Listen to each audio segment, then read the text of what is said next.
CM Revanth రెడ్డికి కేంద్ర మంత్రి కిషన్ రెడ్డి కౌంటర్ ఇచ్చారు. కేసీఆర్పై చర్యలు తీసుకునే దమ్ము రేవంత్ రెడ్డికి లేదా అని ప్రశ్నించారు. చర్యలు తీసుకోలేనప్పుడు సీఎం పదవికి రాజీనామా చేయాలని డిమాండ్ చేశారు. కేసీఆర్ను కాపాడుతుంది కాంగ్రెస్ పార్టీ, రేవంత్ రెడ్డి అని కిషన్ రెడ్డి విమర్శించారు. కేసీఆర్పై ఈగ వాలకుండా చూసుకుంటున్నారని మండిపడ్డారు.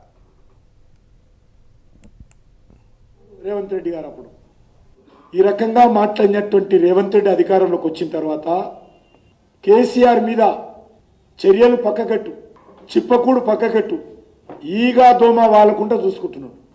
కాంగ్రెస్ పార్టీ అంతర్గత కుమ్ములాటలతో, తన మంత్రివర్గ సహచరుల యొక్క కుమ్ములాటల్లో ఈరోజు ఆయన ప్రజల దృష్టి మళ్లించేటువంటి ప్రయత్నము ఈరోజు తెలంగాణలో జరుగుతూ ఉంది. నేను ఒకటే అడుగుతా ఉన్నాను, ఒక ముఖ్యమంత్రిగా కేసీఆర్ పైన, కేసీఆర్ అవినీతి పైన, కేసీఆర్ అక్రమాల పైన చర్యలు తీసుకుంటుంటే ఎవరు అడ్డుకున్నారో చెప్పాలి, ఎవరు వద్దంటున్నారో చెప్పాలి, ఎవరి బాధ్యతో చెప్పాలి. రేవంత్ రెడ్డిదా కిషన్ రెడ్డిదా బాధ్యత అడుగుతా ఉన్నాను. ఈ రాష్ట్రానికి ముఖ్యమంత్రి రేవంత్ రెడ్డా కిషన్ రెడ్డి అడుగుతా ఉన్నాను. తెలంగాణలో అధికారంలో ఉన్నది కాంగ్రెస్ పార్టీయా బీజేపీ అడిగితే అవినీతి కేసుల్లో చర్యలు తీసుకోవడానికి ఎందుకు జంకుతున్నారు? అసలు రేవంత్ రెడ్డిని చర్యలు తీసుకోకుండా ఎవరు అడ్డుకుంటున్నారు? చర్యలు తీసుకోవాల్సినటువంటి బాధ్యత రేవంత్ రెడ్డిది కాదా?